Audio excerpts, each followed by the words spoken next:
او یا د چا چې مور او پلار ژوندي وي نو هغوی ته نشته د پیرانو حاجتونه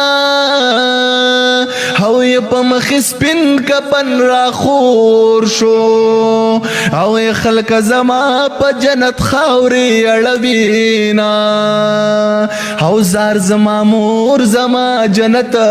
دی او یا قسم دی زړه ورپسې وران به ګرځوما او یا زما بابا زما اسمان دی او یا چې اسمان نوي ژوند به څنګه تېروما او یا د چا چې خپله مور ژوندی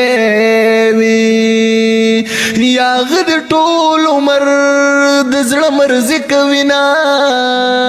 او یا د چا چې خپله مور ژوندی وي یا هغه سړی به الله نه خرابوي نه او ټول مسافر وطن ته راغلله او څه مسافر په تابوتونو کې راوړي نه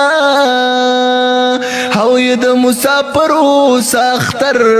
وي او یا ماښام پر د دیوال ته کښېني وجاړي